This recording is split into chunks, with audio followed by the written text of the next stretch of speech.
Hi,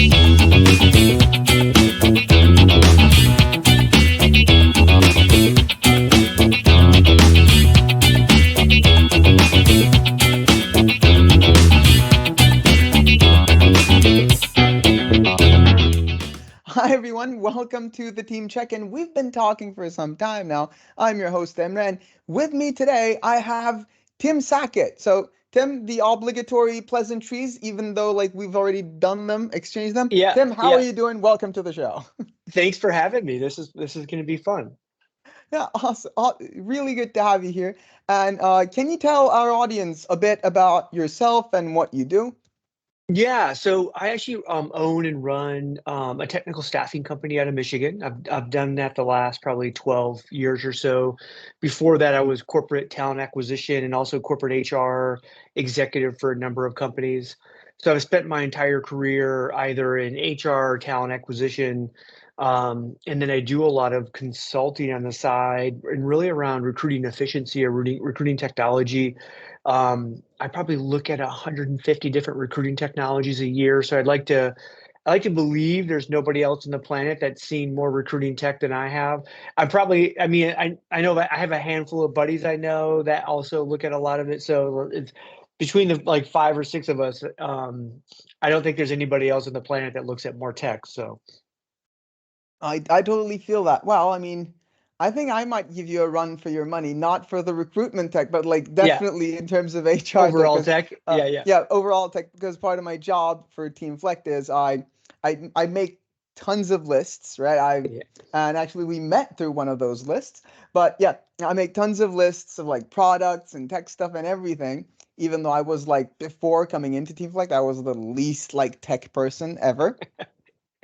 But one thing that I love about you is the tagline. And yeah, not a life coach. Yeah. Can you tell me where that came from? So I do what I call a recruiting diagnostic with a lot of like enterprise level TA leaders and sometimes HR leaders, depending on who's looking at, who's controlling that part of their function. And what I found was I would come in, do this deep dive, tear apart the function, understand what was going on, give them all these recommendations. And at the end of the day, I started to be the life coach for this like leader, right? Because Mhm. it wasn't necessarily about the tech or or the process. It was usually around their people. It was usually around performance management. And they were usually facing some really big uphill battles.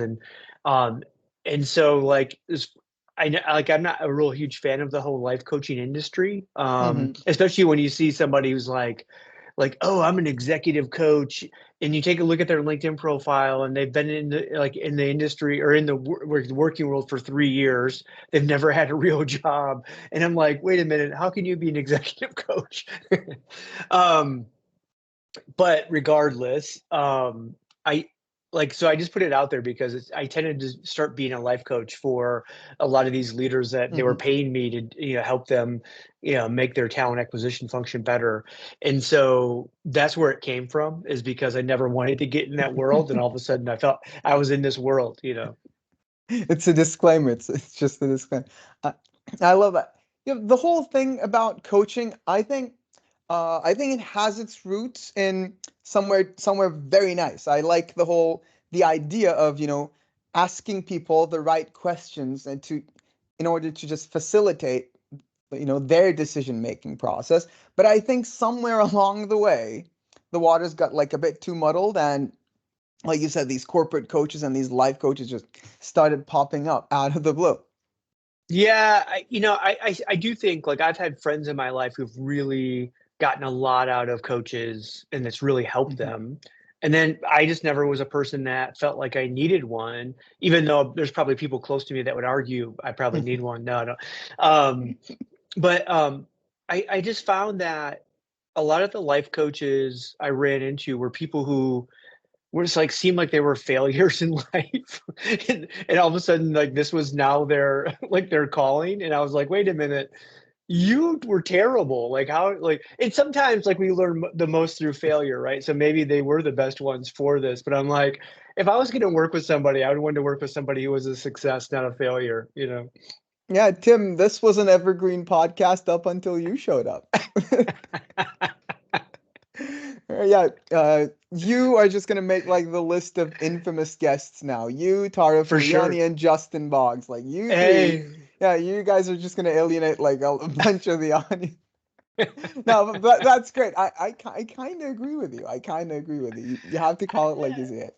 yeah, I don't, that's my experience. I'm just, I'm just saying, I mean, if I have to play devil's avocado, I have yeah, to, yeah, I have to go like, well, there's this, I think there's this quote from a Turkish poet, and where I'm not, I'm messing up my quotes, but it's somewhere along the lines of, I think he goes, even though I can't lay an egg because I'm not a chicken, I can still judge a rotten egg, or I can still say if like an egg dish you're, is prepared well. it's so true. We were talking about football and pre-show, and whether it's American football or European football, um, sometimes you see some of these coaches that are amazing coaches who have Oh never yeah. played the game, right? Or they were terrible at the game, And or they were vice average, versa. or whatever, right? Yeah, like so you see this constantly where you see some of the best coaches were never really players of the game, but they could, doesn't mean that they can't look at it critically or help somebody, or run strategy and do all of those things. So again, I say this tongue in cheek, knowing Yeah. that like, hey, that I just think the industry, it got too big too fast. Where here's where I see it, and we see this again on LinkedIn profiles as well, where all of a sudden you start to see fractional CFO, fractional CEO, fractional HR leader, and to me, what that means is you got fired or you got laid off or you got terminated at your last job, and instead of calling yourself a consultant, now you're a fractional whatever.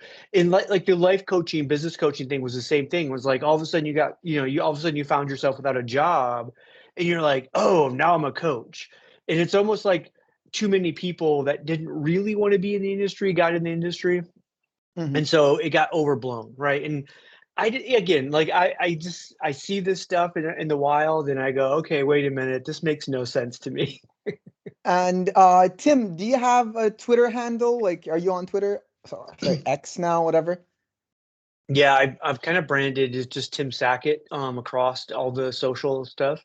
All Um, right, you've and heard it's it where, here, listeners. So direct all your outrage to yeah, at Tim oh yeah, Sackett on Twitter, please. or whatever the kids are calling these days. Just X, Oh, whatever. yeah, and but be ready. I will reply. So like, come at me. I'm ready for it.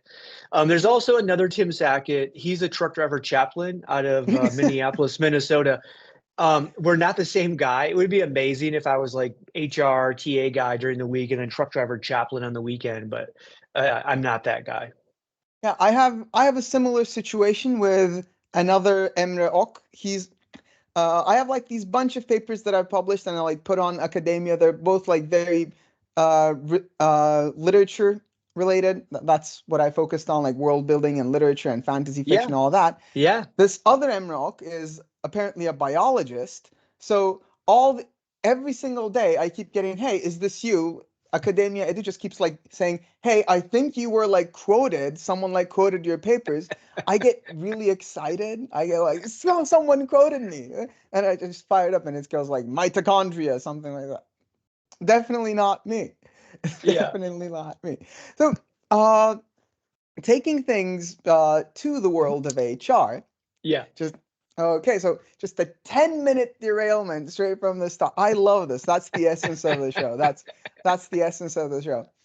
Like some friends of the show will know that I have a Jack Russell dog, and yeah, that's how people like turn into their dogs. That's just me. Like whenever yeah.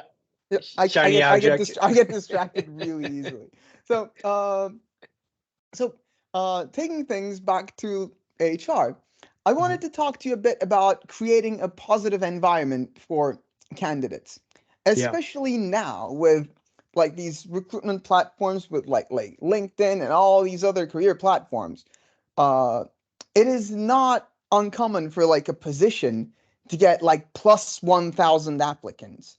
yeah, So the recruitment process in the like from the point of view of the candidate, it already starts out really rough, right? You submit your CV and your motivation letter, and it's already like you can see that, hey, 1,000 plus people already applied for this job. Yeah. So they already start with, a couple of steps back, and it's just like a little demoralized. So how can like the organization create a positive like environment for candidates in this climate? Like I think it's too easy to say, and our grandparents kind of had this mentality where, well, you just treat people like you would want to be treated. But like Yeah. you said, at scale, when you have thousands of applicants, you can't give that personalization. You can't give that one-on-one. It's Hmm. it's one of the things like we have this kind of competing AI technologies where candidates can use AI to apply to hundreds and thousands of jobs in a matter of minutes. At the same time, we're going to have to layer in AI solutions to help us respond in a way that feels somewhat human to them, right? At the end of the day, I believe a candidate's expectations are actually really low. They want to know that you actually received their Yeah. application.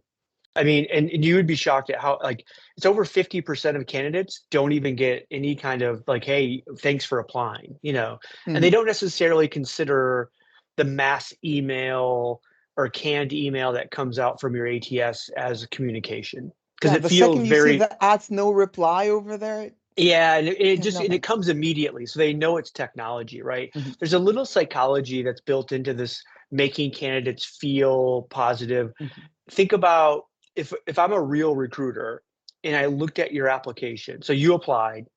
Let's say you applied at 9 p.m. at night. Well, no recruiter is going to look at it at 9 p.m. at Hmm. night. It's probably going to be the next day in the morning, and it's not going to be the very first thing in the morning. It might be 9 or 10 a.m. before somebody gets to it.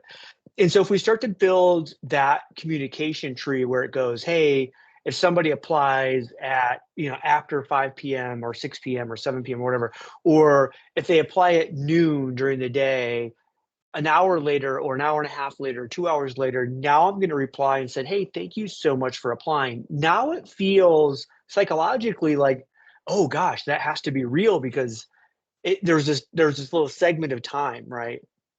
And Yeah. so there's like process things that we can set up that makes it start to feel, even though I'm using automation and AI, it feels real to the candidate. So they need to know, hey, I received that application.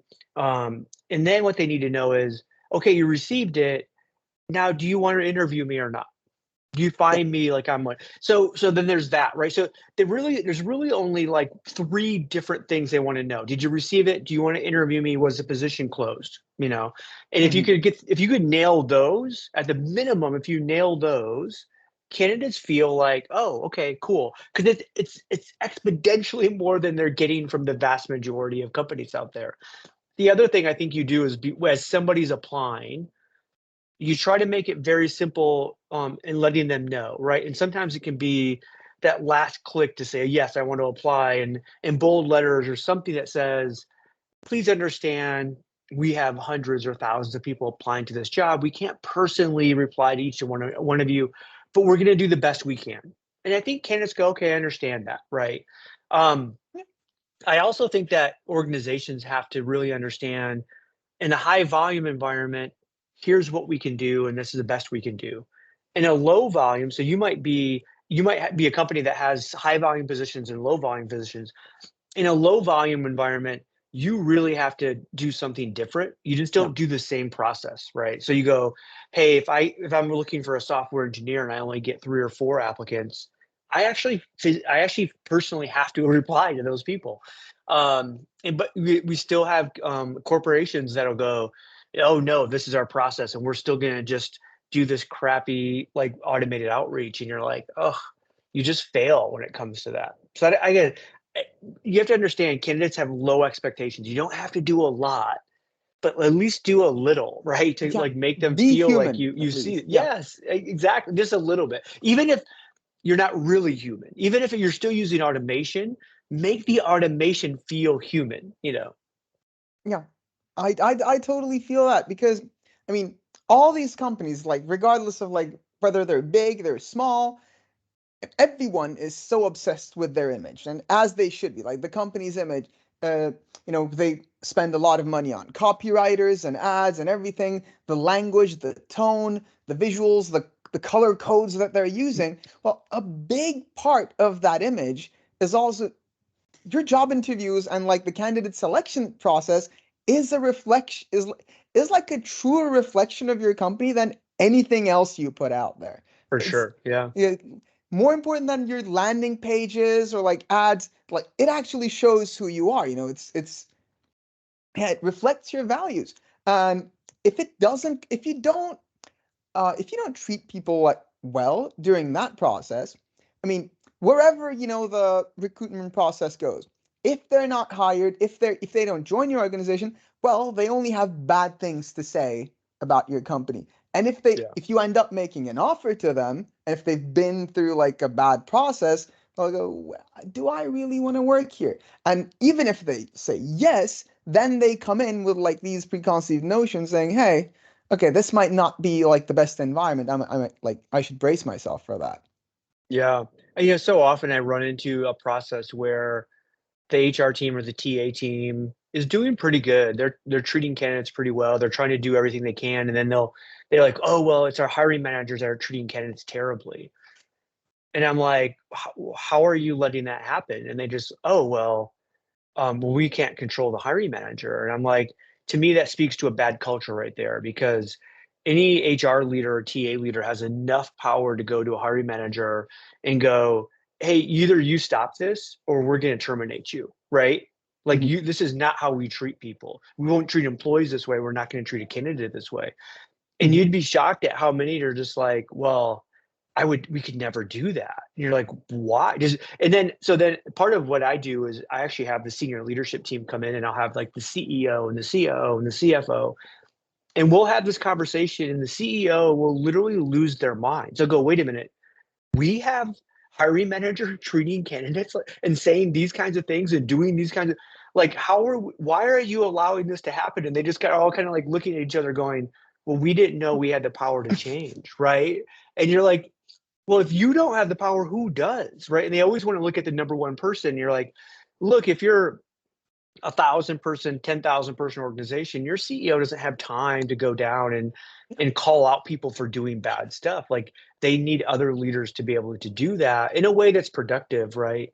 Um, and I'm always amazed by that. So again, it's not difficult to do. We just have to have the courage to actually go out and do it, and kind of demand that our people treat people well. yeah. Uh, exactly, exactly. And another thing you kind of touched upon in the whole recruitment discussion is the use of AI. And Yeah, uh, we're currently, as Teamflect, we're conducting this little research. We're working on this paper, and we're interviewing like a lot of different people. And I think like your opinion on this, I I'm really curious about, and I think like yeah, it really matters. So, uh, and the whole our research into the use of AI in recruitment came out from like this little post I saw on trends in diversity, equity, and inclusion. Right. So I was yeah, just examining blogs. Again, a huge part of my job is just going through like a bunch of different blogs, and it was about like diversity, equity, and inclusion trends. And one of them was like using AI tools to eliminate performance review biases. So that didn't sit very well with me, because I'm saying we can't eliminate our own biases, so we need like robots to do it for us. Like, can't we just like yeah. work I, on I that? Yeah, the hard part is, I think, with bias is some of the bias we know, right? That's that conscious Hmm. bias, but it's the unconscious bias that we have a hard time uncovering until it's too late. And I think Hmm. that's where AI can help. I'm all in on AI. It's funny because I think half the DE and I industry believes AI is the devil and it's going to be the worst thing Yeah. ever.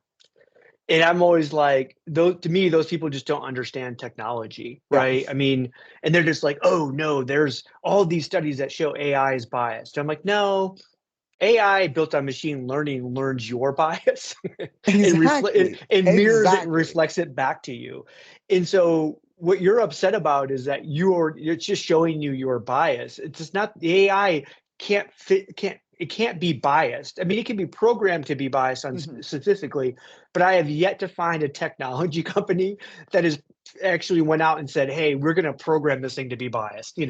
If anything, they're programming it to be as unbiased as it can be, right? And then what happens is that becomes potentially another issue where you go, well, wait a minute, we started, let's say there's a funnel, and we'll just do the male female gender thing because it's easy from a number standpoint. So, hey, our funnel said we had 50% male, 50% female apply to this job, and we get to hiring and it's 70% male and 30% female. Oh my gosh, the technology's biased. And you're like, well, let's start to take a look at every point of that funnel and see where the bias creeps in. And also at the end of the day, what's the job? Maybe the job is predominantly where the skilled people are more male than female, or conversely, if you see the funnel actually happen the other way, what I see in the DE&I community is they're like, oh, it's fine that it's 70% female and 30% male that got hired. That's completely fine. And I'm like, wait a minute, that's not inclusive, right? That's also showing that there's a bias in there somewhere. And again, technology is letting us kind of point this out. And so I think there's some interesting stuff there. Now on the recruitment side and AI, to me, this is just the next evolution of automation that we've been doing in recruiting forever, right? We've been trying to automate recruiting for as long as we can. I think the future of talent acquisition for me is going to be the human touch. That's going to be the luxury. Like if you want to stand out in recruiting, you're actually going to have candidates actually have a conversation with a real person, not with a chatbot. Yeah, that will definitely be like the difference maker for sure. And like you said, if you're using an AI powered tool for recruitment, and if you train it on your previous hiring strategy and all your previous decisions, it's not going to change a lot. And if you Yeah. see that tool being biased, that means you were biased, Yeah. previously. Yeah, exactly. But I But mean, now with AI, we have this ability to have real-time data around our bias. And we can really specifically go, oh my gosh, here's where it is. Here's where it's showing up in our pre-employment assessment, or it's showing up in our interview process, or it's showing up in how we do our offers, or whatever it might be. Like we can really specifically target where that bias is showing up and where we're starting to see this deflection within the pipeline. And to me, that's like so powerful. That's why I'm so excited about like all the AI tools that are coming out. yeah. And one thing about AI and DEI, I mean, like it can be an incredible tool on pinpointing biases. Instead of like being used as a potential like decision maker, it can Mhm. actually like provide some incredibly useful data for the decision makers to like change their approaches to learn from. Again, as long as it's not, the word of AI is seen as like gospel, as long as it is. Uh, the gentleman I interviewed yesterday, Eldar Figueredo, he said this nice little thing where he said like AI is a great assistant, is just like a very impressive and capable assistant, but an assistant nevertheless. Like that's where it should stay. And one thing that I kind of want to touch up upon is when you're using AI to filter through applicants, and even if you don't, even if you like disregard factors such as nationality and gender, just even if you disregard all of them, you still have uh, you still have like these qualifications such as like which school did the candidate go to and which Yep. positions did they work in. And if you look at like those the top Ivy League schools, okay, who goes there? I mean, it is uh DEI, it really needs the human touch to make those decisions. Because I mean, again, on paper, if you're just gonna make like decisions just simply based on that, then you might end up then perpetuating larger societal biases. As There's a big segment of the D&I community right now that believes we went twofold, right? So if you go back to a decade ago, 2 decades ago, we primarily hired on education and experience. And now all of a Mhm. sudden it's like, oh, it's skills, skills, skills. All you hear about is skills. And so we went right ditch, left ditch, meaning we went from one side of the road to the other side of the road. Mhm. It's not, it's in the middle. Your skills do matter. If you and I have the same skills, okay, now we can go and say, okay, well, either one of them could do the job. Well, wait a minute. What was their education? What was their previous experience? Because that does also matter. And I always Mhm. give the example of in the automotive industry, the big three in the US is trying to convert from combustion engine to electrical vehicles, right? Mhm. And so if I'm an electrical engineer, which the auto industry needs plenty of, they need lots of electrical engineers. And I was working on refrigerators and refrigerator components and the Internet of Things right within the refrigerators. And but I'm an electrical engineer and I have great coding skills. Or if I'm an electrical engineer that worked for Tesla and I was working on electrical vehicles and somebody gives us a skills test and we both code the same, what the DE&I community would say is like, oh, they're equal candidates right there. And I'm like, no, no, no. The guy at Tesla or the girl at Tesla is way better of a candidate than the one that was working on Mhm. refrigerators. The skills matter, but experience also matters. And if you try to tell an executive that that's not the case, they will laugh Mhm. in your face, right?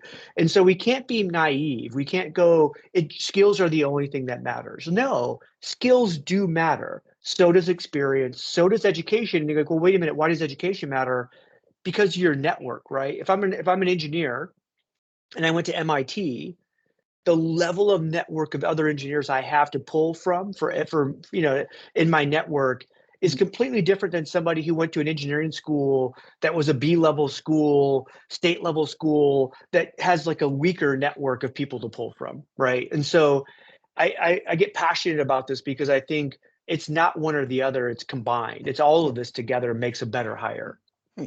I I don't want to put like the DNI community in a box, like for sure.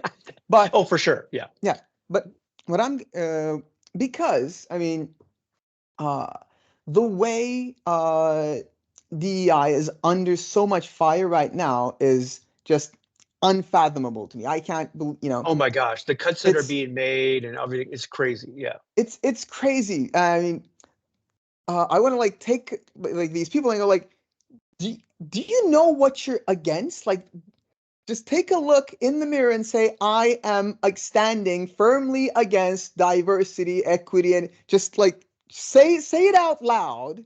Just get a grip. But I think on that topic, I mean, experience definitely important. Like that's kind of what makes us who we are. So our skills, but then there's this there's this X factor, right? Let's say, I mean, the same scenario you put out, same coding challenge, same results, and then, similar schools of the same degrees and the similar companies of the same background. Then comes the point of, hey, who's more fun to work with? Who's Who fits our culture, right? who fits our culture? We saw Who is this going to with be, I mean, yeah. we saw this with Amazon, right? Amazon's like a really type A, high flying culture, work hard and come back and work more hard and just keep, and there's people that would get hired into Amazon that weren't type A and they would go, "Oh my gosh, Amazon's the worst employer." No, you just self-selected out. They know who they are and they know who wants to work there. And just because you don't want to be a type A kind of worker, what you're saying is I don't fit the culture there. And that's just kind of how it is, right? And so we have this cultural fit stuff too that we hate to talk about. Yeah, you're never, Tim, you're never gonna catch me saying anything decent about Amazon. Not ever. Like definitely not on Hey, on my show. I, That's I, for sure. people hate that. People love to hate on Amazon, but I they love to know hate on union busters. I love they, to hate on like people against unions. That's for sure. but Yeah. they know their culture, right? And so, like, again, this is one of those things where they go, you might hate it, but they know who they are, and guess what? You wouldn't work there, and that's good because that means their culture actually is working for them. Again, like in an ideal world, in an Yes. ideal world where like all of our like let's say none of like our society's problems exist and people can go I'm going to pick this job because I love their culture and I'm going to, work here because, but like in our world, I mean, just the things those like Amazon workers go through day in and day out in those warehouses is just unacceptable. And to have, So I mean, here's the issue, right? Is I can go into any Amazon warehouse and I can find that are employees that are there that love working there, that love the company, that would have a logo, Amazon logo on their body, right? Somewhere. Like they love it. And so you can't sit there and say every single person hates working there. It's one of the most successful companies, and you don't get there by having people hate working for you.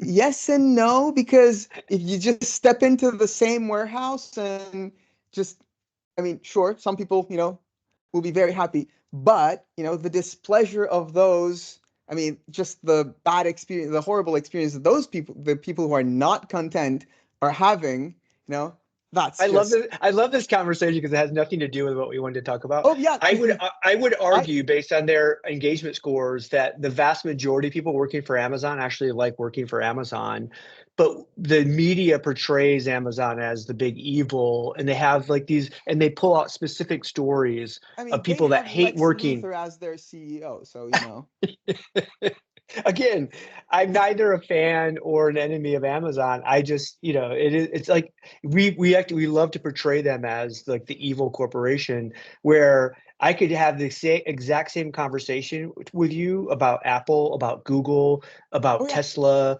They're oh, all yeah. the same. There's no difference in a corporation. There's people that love working there. In fact, the vast majority of people love working there. And then there's a small minority that hate it, and the media picks up on the people who hate it.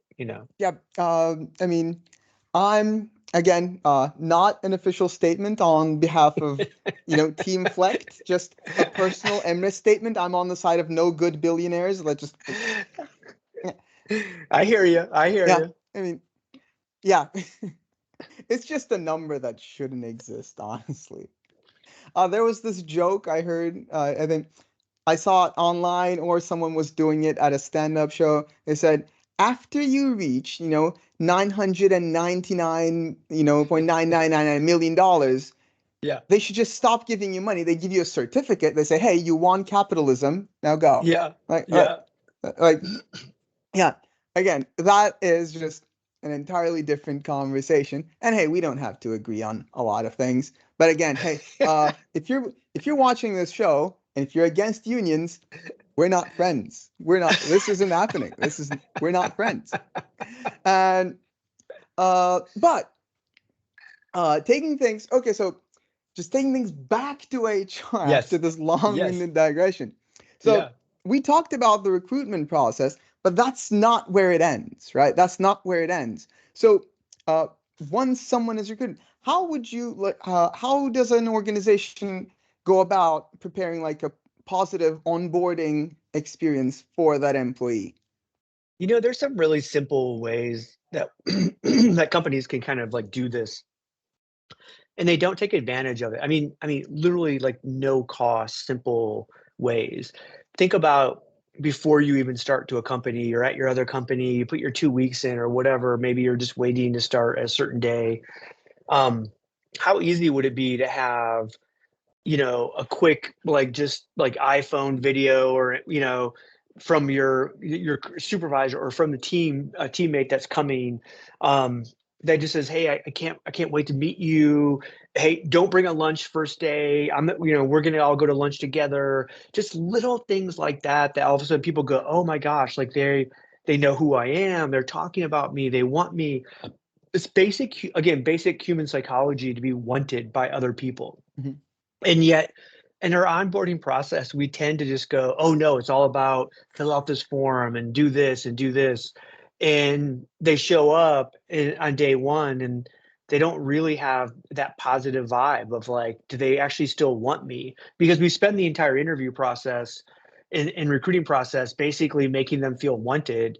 And then all of a sudden we just jam them into like really bad Mhm. HR technology instead of finding ways to go, wait a minute, how do we make this person continue to feel like they're wanted all the way through them starting working for us, Mhm.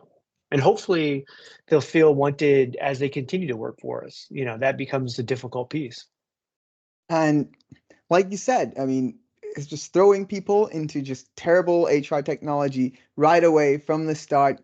It sucks and it's terrible. And if you don't want to be a part of that, and if you want to throw people into the best possible HR technology when it comes to onboarding new employees, then you can try Teamflect for absolutely free using the link in the description.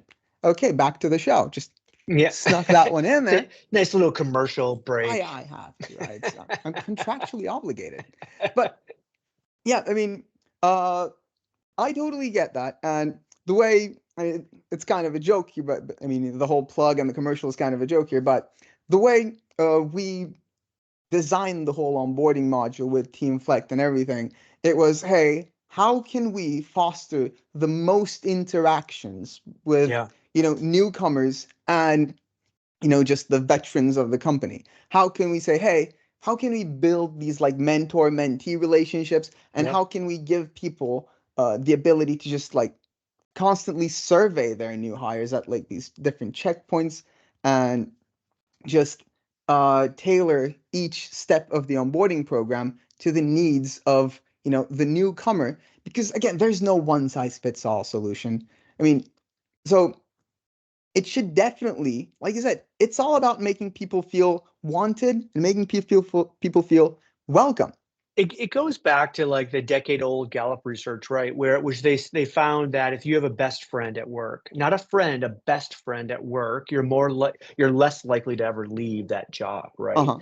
And so if we started onboarding with a notion, how do I create a best friend for this person coming on?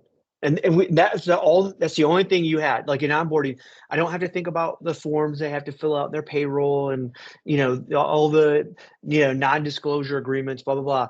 The only job I have is how do I help this person find their next best friend.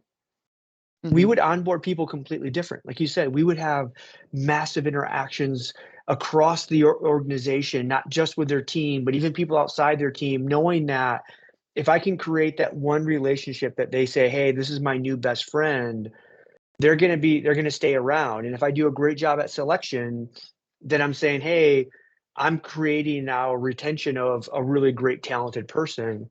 And I always try to tell people, like, in talent acquisition, the best hire that you ever have to make is the one that you don't have to make, because you actually retain somebody, and it Yeah. makes your life so much easier. But yet we fail constantly. And I can't tell you how many people that will go, yeah, the day I started, I knew at that moment that it was the wrong decision and I was going to leave. And we see that constantly, right? Where people, Yeah. you're like, when you go and do exit interviews, you're like, tell me that when you knew you were going to leave the organization. And they would go, oh, in the first month I started working, first week, first day, Yeah. I already knew it was wrong. And you're like, No. oh, what a failure. Yeah. Exactly. And that just speaks volumes to the importance of actually conducting exit interviews, because then what to mess with and what to fix. But Yeah. I love that line. How can I, create a space where this newcomer and this person, hey buddy, there he is. This newcomer can find a best friend in this Yeah. workplace. I love that. I'm stealing that. Done. Yeah. But I mean, uh, okay, fostering, friendship, incredible. But what about rivalries? Because I know, you have something to say about that. Yeah, I mean, I don't think it's necessarily bad to have rivals, right? We're always mad automatically. We a lot of us are competitive in nature, and so if you have certain functions or an organization cultural where you espouse that rivalries are actually going to be good because we think they make people perform better, Hmm. you still have to manage through those, right? And that's, Hmm. to me, one of the most difficult things that we're going to face is how do you actually manage the rival aspect of, you want someone to perform really well, but then when you tell them they didn't get promoted and somebody else did, you're shocked that they want to leave. Yeah. Well, that you created Yeah. so you have to be willing to live with that. And so I do think for me, in my own organization, and we hire people who are very competitive, but we also Hmm. espouse to a culture that says, this is about making everybody successful. It's not about making one person successful. If we make one person successful and the rest of us fail, we all fail. So it's about how do we create an environment where all of us are successful. And so it's that kind of concept of rising all boats, right? We want to make sure that that not just a few rise, but we all rise together.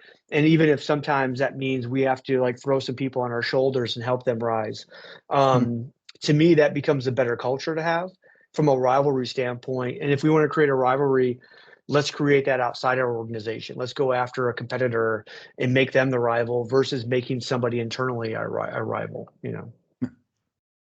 That's awesome. That's awesome. And I mean, we're fast hitting the 45-minute mark, Tim. I'm not going to keep you here for, all day. So, Yeah.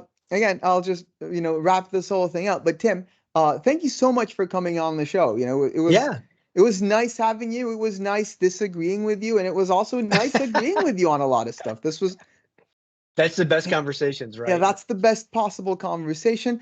And if you're listening to us on iTunes, Spotify, Apple, or wherever you find podcasts, just leave us a like, subscribe. It really helps the show out. And this has been the Team Check-In. Bye-bye, everyone. Teamflect. Build teams that deliver.